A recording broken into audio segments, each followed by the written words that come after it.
Le morning, les GG, tout sur les dessus de l'actu, les grandes gueules.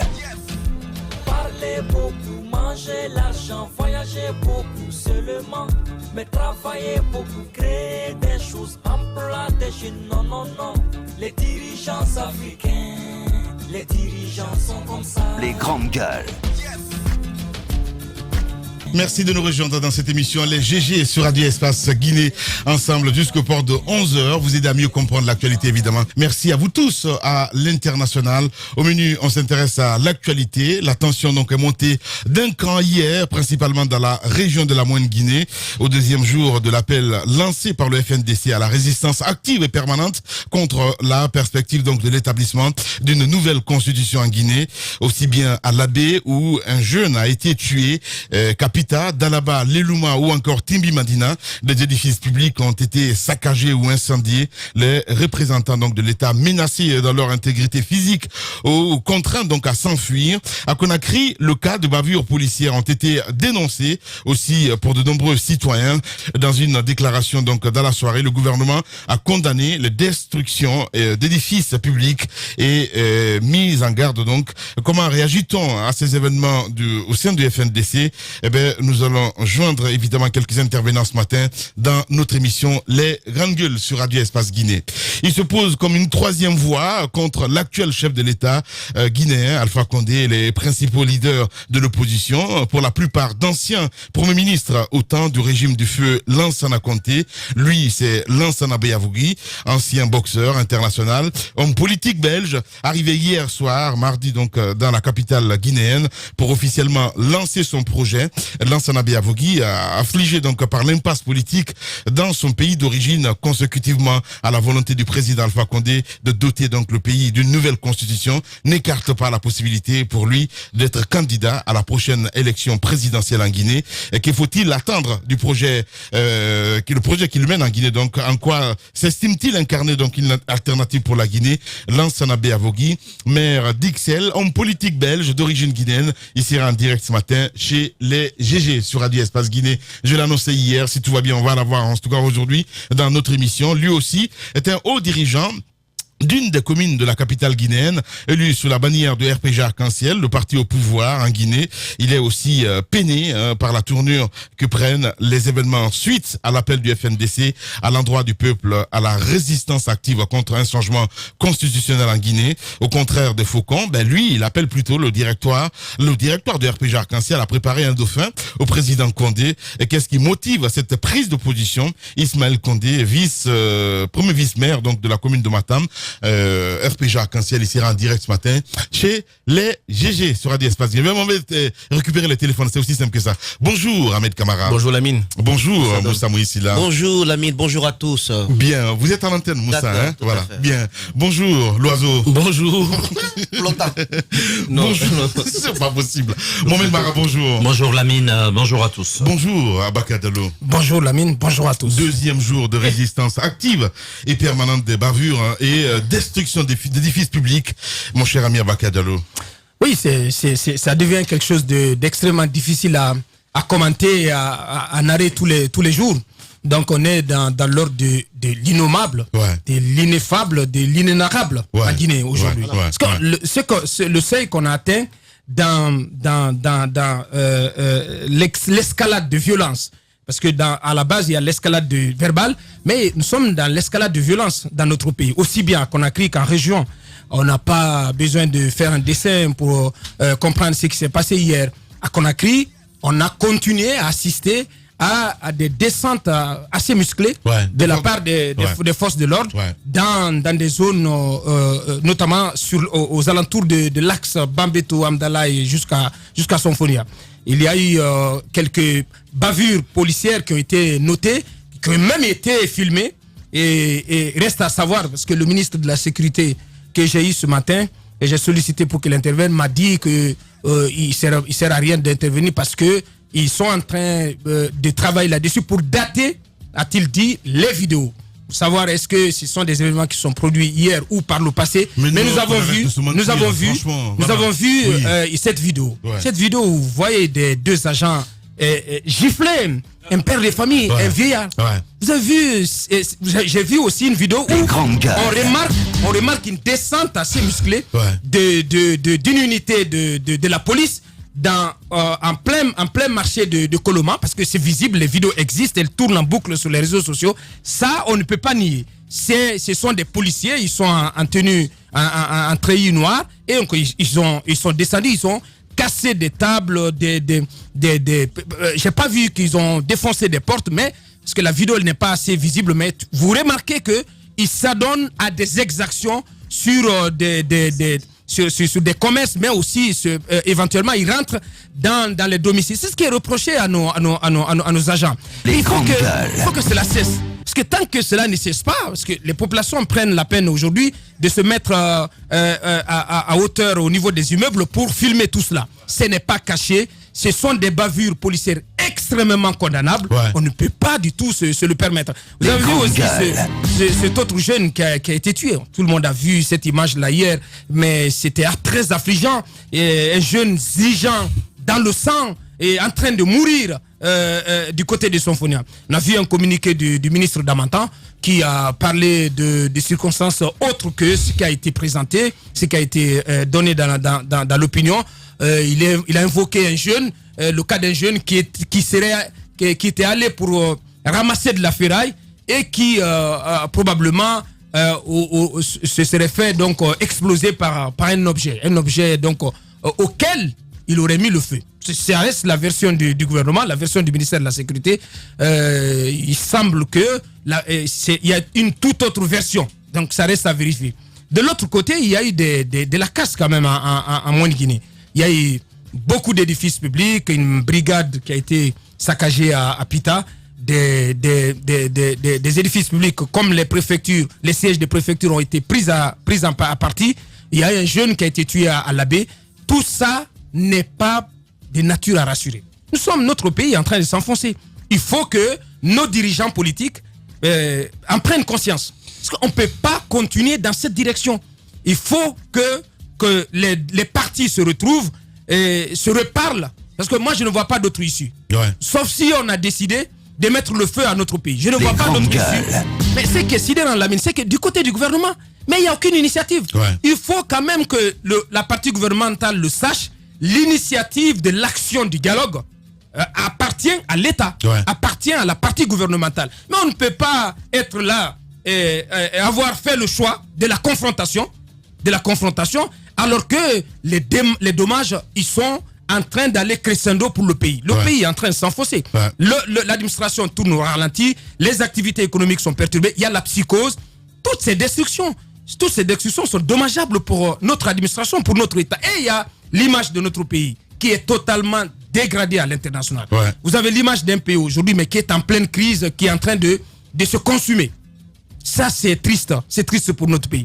Mais il faut insister pour que les bavures policières, ces exactions exercées sur les populations, notamment dans une zone comme l'Axe, il faut que cela cesse. Beaucoup avaient misé sur le ministre Damantan, quand même, qui est arrivé. Tamba parlait l'administration de la sécurité, d'une administration plus intelligente de la sécurité. On attend de voir. Pour le moment, ce n'est pas le cas. On espère qu'il va y arriver. Mais dans un premier temps, il faut que cela cesse. On ne peut pas continuer à enregistrer des cas de mort tous les jours dans notre pays. C'est affligeant tout ça. Moi, j'en ai marre.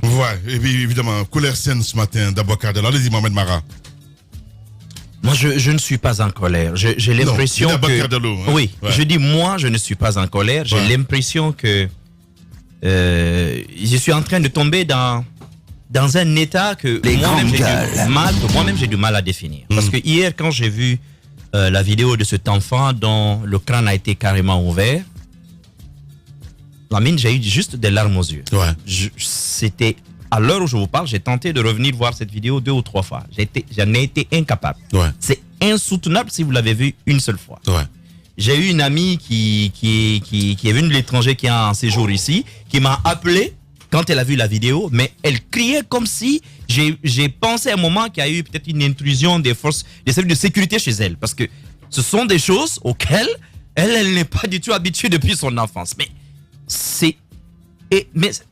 j'ai salué. C'est cruel. J'ai salué. Non, c'est juste dément, quoi. J'ai salué une bonne partie du speech de Albert Damantan Camara chez nous lundi, parce qu'il y avait un langage de vérité, tout, même si on peut ne pas être d'accord avec tout ce qu'il dit, mais il y avait quand même un souci d'être précis, concis et surtout assez détaillé sur le sujet. Mais j'ai trouvé son communiqué lamentable. Ce communiqué, c'était mieux de se taire que de le rédiger. C'est lamentable. Les grandes gueules. Nous avons tous signalé ici parfois les difficultés des services de police à ne pas, à se transporter rapidement sur des scènes de crime. Et que cela rendait les enquêtes balistiques notamment difficiles. Et on l'a soulevé cette question ici. Ouais. Ensuite, on a parlé, comment on appelle ça, donc de la manipulation des preuves sur les scènes de crime. Mais le gouvernement a eu deux réponses derrière, mais à la limite stupide. On interdit aux hôpitaux publics de recevoir les corps ou des blessés venant de ces zones. Mais c'est un droit fondamental de l'homme que l'État est en train, en Guinée, d'interdire. Ouais. Et c'est un devoir, mais fondamental de l'État que d'assurer la sécurité, mais aussi le droit à la vie. On dit à la Croix-Rouge internationale, donc c'est le rôle, vous n'avez plus le droit de nous amener des blessés, encore moins des morts. Ça, je n'en reviens pas. Et vous avez vu la réaction des gens autour de ce jeune homme, de ce petit garçon. Ouais. Ils disent clairement, ne touchons pas. Parce qu'à un moment donné, c'est cynique, ça vous paraît cynique, mais j'essaie de mettre dans la peau de ces gens en ce moment précis. L'État nie qu'on tue des gens de manière, ciblée. Parce que c'est le mot dont on a peur aujourd'hui en Guinée. Pourtant, c'est devenu une évidence qu'on cible. Ce n'est pas partout en Guinée qu'on tue. Pourquoi c'est les mêmes zones tous les jours? On en a parlé hier. La semaine dernière, Tchangel qui a intervenu. La semaine dernière, nous étions au bord des larmes dans ce studio après ce qui s'est passé à Kankan. Parce qu'on avait peur de représailles. Ouais. On avait peur que cela soit l'acte de trop qui pouvait provoquer une sorte d'embrasement. On a appelé au calme. On a supplié des gens de ne pas rétorquer. Ouais. Mais vous avez vu, à l'abbé, il a suffi que les enfants sortent, comme partout en Guinée, pour qu'on sorte l'armée cette fois-ci. Ouais. Des gens qui n'ont pas vocation à maintenir l'ordre. Le gouverneur, le sinistre gouverneur, Madifi Diané, sort l'armée et il dit, et c'est ce qui m'a choqué, un gouverneur qui se permet ce type de sortie, il dit qu'il y avait des actes de guerre. Je rappelle que même le chef de l'État ne peut pas déclarer la guerre. Ouais. Ça, c'est le rôle de l'Assemblée nationale. C'est par une loi. Il dit que ce sont des actes de guerre. C'est ahurissant, ce n'est pas normal. Il ne faut pas qu'on déstabilise notre pays de cette façon-là. Et vous avez vu, quand il y a ce genre de choses à l'abbé, tout de suite, il y a des préfectures. Il y a une contagion à l'Elouma et un peu par-ci, par-là. Or, il faut éviter de tomber aujourd'hui dans cette communautarisation de la crise politique en Guinée. Parce que sinon, ça va être encore plus compliqué d'en ressortir. Bien. Ce qui s'est passé, vous avez vu cet enfant. D'abord, il y a un mensonge autour de cet enfant. On dit qu'il ramassait des ordures, des ferrailles et tout. Vous avez vu l'environnement où il est tombé? À moins qu'on lui a ouvert son crâne et que, comme un coq, il a encore continué à courir 200-300 mètres pour aller peut-être tomber ailleurs. Et vous avez vu ça? Comment un explosif peut éviter tout le corps qui n'est pas brûlé, qui n'a aucun impact, et puis c'est juste la tête qui est ouverte. Merci Mohamed. Lamine, c'est inquiétant de savoir qu'en Guinée, vous avez aujourd'hui des gens, peut-être des policiers, peut-être pas, peut-être des gendarmes, peut-être pas, mais qui tirent à vue sur d'autres citoyens. Et dans l'intention de tuer, remarquez tous les jeunes qui tombent ces derniers temps. Les blessures sont létales. C'est des parties sensibles du corps qui sont visées. Je pense que nous devons tous prendre cette histoire-là au sérieux pour faire la lumière sur ce qui est en train de se passer dans notre pays. Merci. Il y a des crimes aujourd'hui en Guinée contre les droits humains. Il y a des violations flagrantes des droits humains et ce sont des crimes, à mon avis, qui doivent attirer l'attention de la communauté internationale et de la CPI en particulier. Merci beaucoup, Mohamed.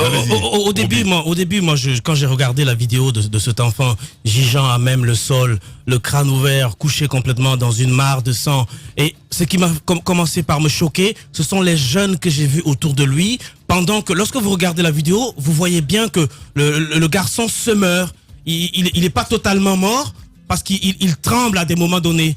Et moi, j'ai vu des jeunes arrêtés en train de voir un jeune garçon en train de mourir. Et pour eux, le seul acte qu'ils étaient en train de poser, c'était de le filmer. Alors, au début, j'étais choqué de voir. Je me suis dit, mais finalement, les Guinéens n'ont plus de cœur. Il y a un jeune qui a été atteint par la tête et qui meurt, qui est en train de mourir. Et tout ce qu'on fait, c'est s'arrêter en train de le filmer sans lui porter assistance. Mais en fait, la réponse à cela, Mara vient de répondre. C'est le déni de l'État. la volonté des gens de prouver effectivement qu'il y a des tueries qui fait que les gens finalement ne participent pas à assister directement à la victime ou au blessé. On se presse de filmer, de balancer tout de suite sur les réseaux sociaux, comme pour montrer à la face du monde que l'État guinéen est en train de mourir, comme pour montrer à la face du monde qu'évidemment la police est armée.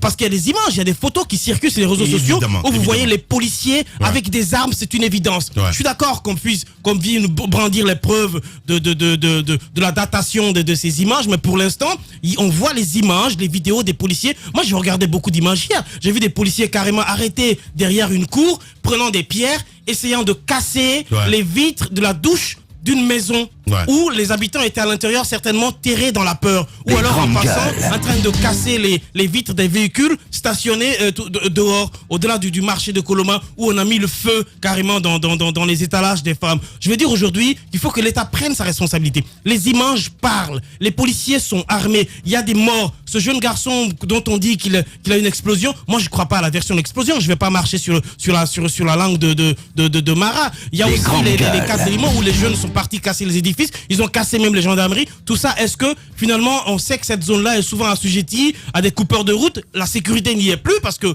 on a fini de caillasser les maisons de sécurité. Qui va assurer leur sécurité désormais? Donc je veux dire qu'il faut que les responsabilités soient situées. Il y a aussi les cas des délations sur les réseaux sociaux, etc. Le cas de ce gendarme cantonal qu'on a accusé d'avoir tué à l'abbé et pourtant qui était, selon les informations, à Conakry ici, au moment où les faits se passaient, il était à l'état-major de la gendarmerie à Conakry. Donc voyez-vous, donc on est arrivé à un niveau où la violence est gratuite, l'État ne prend pas ses responsabilités, la vérité n'est pas dite, les commanditaires ne sont pas punis, la population n'a que pour seul rôle de prouver à la face du monde que regardez, l'État guinéen les policiers sont en train de commettre des exactions, de tuer, l'État guinéen est en train de mentir à travers des communiqués tout fait pour se blanchir, alors que le contraire devait être fait. On devrait pouvoir saisir la justice, arrêter les commanditaires, les traduire devant la justice et pour une fois soulager les victimes. Parce que finalement, ce qui s'est passé hier avec ce jeune garçon du côté de Sonfonia,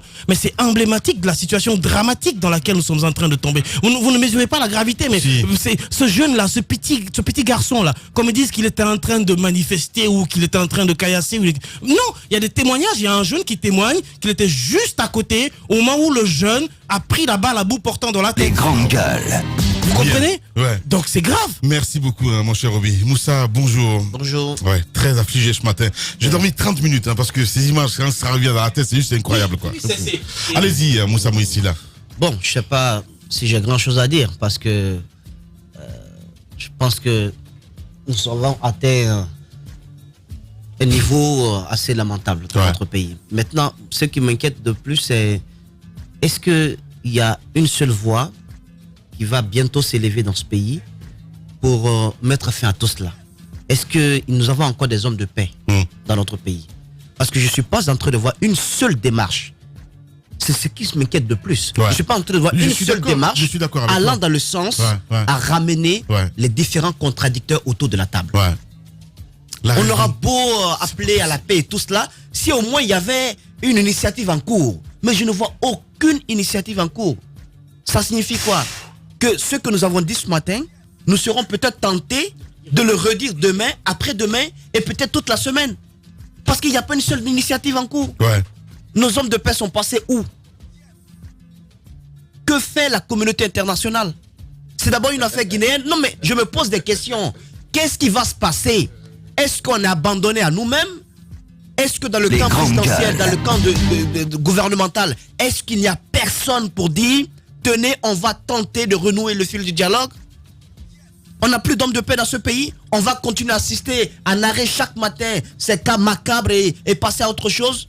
Je pense que c'est inquiétant. C'est inquiétant, on ne peut pas continuer ainsi. Les grandes gueules. Mais cette vidéo, je sais pas si j'ai même pas pu regarder jusqu'au bout. J'ai pas pu. Parce que quand j'ai senti qu'il y avait encore un souffle de vie dans le corps de ce jeune homme et qu'il tentait de s'accrocher à la vie, de façon frêle à la vie, j'ai pas pu regarder la vidéo. Merci beaucoup. Moi, je comprends. Non, je comprends. Lamine, je veux juste dire une chose. Il y a que on condamne ces cas de tuerie. On demande à l'État de prendre ses responsabilités. On demande à la justice de faire son travail. On demande à nos hommes de paix de sortir de leur léthargie, de donner de la voix. On demande aux coordinations régionales que c'est l'une de leurs raisons d'être. C'est l'une de leurs raisons d'être. Elles sont dans toutes les régions naturelles de ce pays. Elles se mêlent très souvent à la politique parce que la politique vient à elles. C'est le bon moment pour elles de s'exprimer. Elles ne peuvent pas se taire là-dessus. Je demande à l'État d'agir maintenant. C'est le bon moment. Voilà, mais en même temps, merci. Ceux qui font de la manipulation, vous savez, ces édifices publics qui ont été brûlés, ces édifices n'appartiennent pas au président Alpha Condé, n'appartiennent pas à l'administration publique, appartiennent à l'État. L'État, ce n'est pas le gouvernement en face, c'est nous, les gendarmes, les policiers, même la place publique de Pita a été brûlée.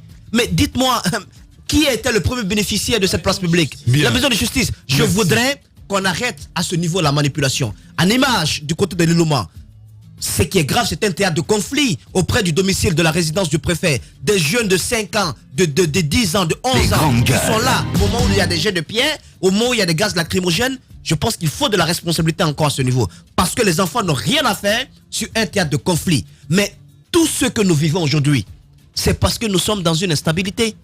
C'est parce que nous sommes dans une atmosphère de pagaille énorme. C'est parce que du côté gouvernemental, on s'est mis dans une posture qui consiste à dire ils veulent l'affrontement, eh bien on va les observer, on va voir qui va gagner. Bien. Mais vous avez un acquis, vous avez le Premier ministre qui est en train de redistribuer les richesses du pays, d'identifier les pauvres du côté de l'intérieur du pays. Il est à Cancan, c'est une belle initiative. Au même moment, est-ce qu'on va croiser les bras pour que le pays soit stable?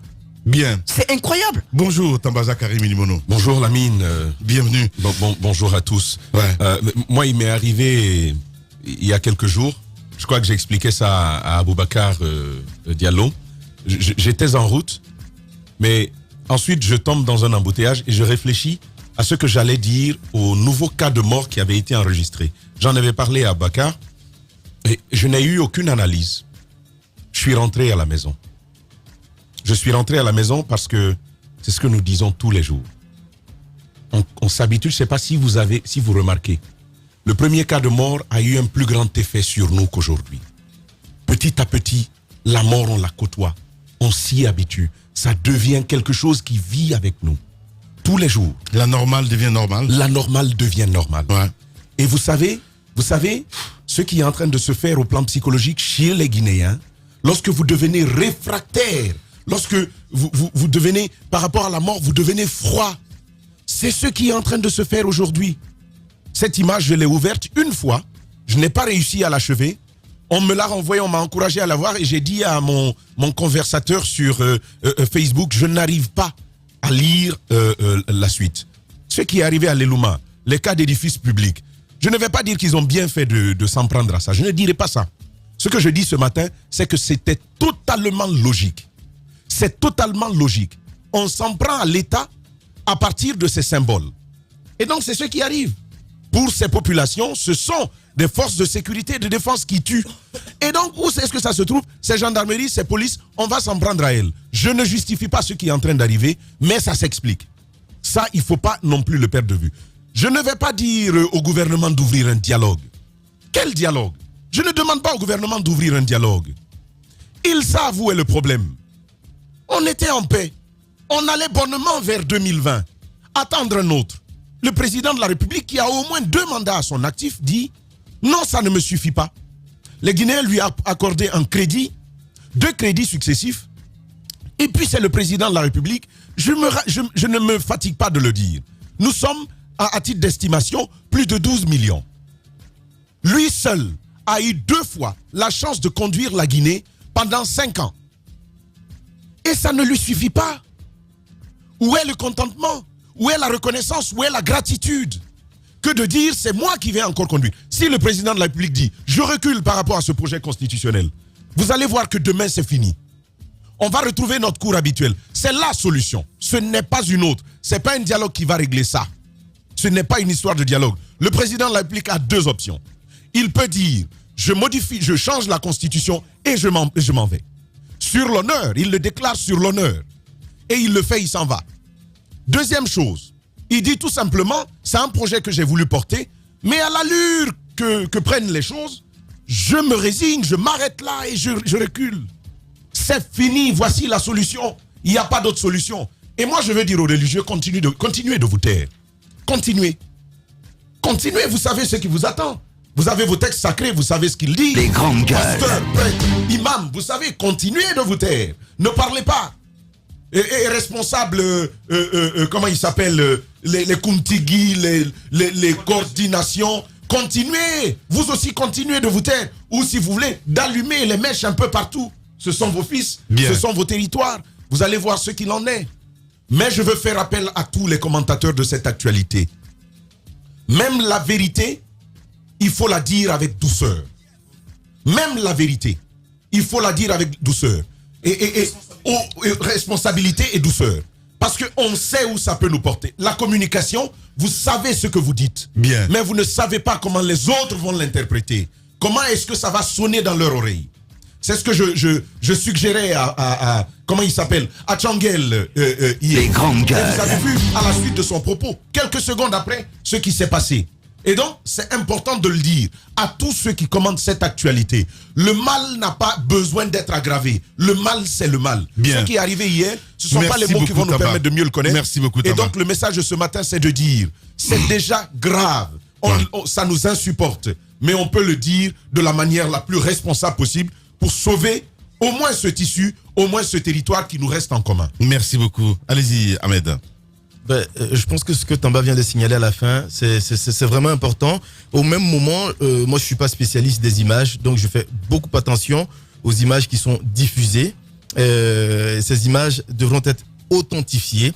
Mais ce qui reste clair, c'est que ce soit maintenant ou que ce soit il y a peut-être 3 mois ou il y a une année, ce sont quand même des actions de nos forces de sécurité qui sont retracées là. Je me rends compte franchement qu'ils ne sont pas à l'aide de la technologie parce qu'aujourd'hui, quand vous commettez un acte, il faut faire très attention. Il y a les caméras partout. Je veux voir le ministre Damontan à l'œuvre. Comme on l'a dit, l'administration, ou je ne sais plus comment Tamba il avait dit, de la police, intelligente de la sécurité. Je pense qu'il prendra donc le dessus et que ces agents soient sanctionnés. Ça commence par là, cette justice. C'est cette justice, comme je vous l'ai dit, qui pourra aussi calmer les ardeurs. Je ne peux pas comprendre que dans une république, qu'on demande de ne pas recevoir des morts ou des blessés. 90%, je peux le dire ainsi, des personnes décédées pendant ces manifestations que nous avons enregistrées dans le pays ne participaient pas à la manifestation. C'était des personnes qui étaient soit couchées à la maison, en train de manger, en train de prendre leur bain, ou les derniers cas, on a suivi cette jeune dame qui est sortie, qui partait acheter de l'eau. Qu'est-ce qu'elle a fait? Elle mérite à ce qu'on n'accepte pas son corps à la morgue? Pourquoi cela? Donc je pense qu'à ce niveau, les autorités sont en train de pécher et sont encore en train de continuer à exacerber la situation. Alors, Tamba, il a également signalé la question du président de la République. Aujourd'hui, c'est vrai qu'il a le foulard blanc qui pourrait brandir pour que toute cette situation puisse s'arrêter. On appelle le président de la République, si on peut le dire ainsi, à la sagesse. Moi, je n'accuserai pas son entourage. D'après lui, il a fait plus de 40 ans en train de lutter dans le but, voilà, d'instaurer la démocratie et d'aider ce pays à avancer. Après 10 ans de gestion de la chose publique, vous ne pouvez pas tout faire. Il n'y a aucun président sur Terre qui a pu faire tout ce qu'il voulait faire. Alors, vous ne pouvez pas tout faire. Dans ce cas, ce que vous avez fait, il y a des actions aujourd'hui qu'on félicite, notamment la question de l'électrification, même si on a perdu beaucoup d'argent. Aujourd'hui, on a des routes qui sont en construction. Monsieur le président de la République, c'est salutaire. Mais si vous ne voulez pas que tout ça aille à l'eau, il est grand temps, de brandir ce foulard blanc et de dire clairement que vous n'allez pas vous représenter pour un 3e mandat. La Guinée n'en a pas besoin. Je le dis pourquoi? Parce que lui, il représente un gage pour la démocratie en Guinée. Il y a eu des combats depuis plusieurs années qui ont débouché à l'élection, comme on l'a dit, d'un civil à la tête de la République, démocratiquement élu, qui a été donc le professeur Alpha Condé. S'il respecte la Constitution, s'il respecte ce que tous les Guinéens se sont dit et ce que les Guinéens ont accepté, notamment cette Constitution, je ne suis pas de ceux qui pensent que c'est un mouchoir sur lequel il faut marcher. De toutes les façons, ces personnes, moi j'ai plus d'estime pour ceux qui ont tenu ces propos, parce qu'aujourd'hui, il faut signaler quand même que c'est cette loi qui nous a géré pendant une dizaine d'années. Alors, si nous nous sommes accordés à accepter cette constitution que le président de la République a utilisée pendant 10 ans, je pense qu'il doit le respecter. Aucun autre président qui va le succéder ne songera en même une seconde à vouloir modifier la Constitution. C'est une chance qu'il aura donnée à la Guinée. Mais s'il tente de tripatouiller cette Constitution, ou encore, parce que c'est comme ça que je l'appelle tripatouiller, puisque on décide de jeter celui qu'on a, on amène un autre qui lui donne la chance de se représenter pour un 3e mandat, je pense qu'il aura donné, il n'aura pas donné cette chance qu'il pouvait donner à la Guinée. Alors, il constitue un gage de démocratie pour la Guinée. S'il respecte cette constitution, je peux vous dire qu'on est sorti, on est sorti de ce tunnel-là et c'est parti pour la Guinée, parce qu'aucun autre président qui viendra ici ne songera même une seconde à vouloir modifier cette constitution. Sinon, je pense que les Guinéens seront même tentés d'aller déterrer ses grands-parents pour savoir s'il n'y a pas une maladie héréditaire dans sa famille. Bien. Allez, merci de nous rejoindre sur Radio Espace. Radio Espace, les grandes gueules. Leur spécialité, c'est la démesure totale. Tant qu'ils ne changeront pas, nous ne changerons pas non plus. Les grandes gueules, à suivre tous les jours sur la radio d'opinion. Radio Espace.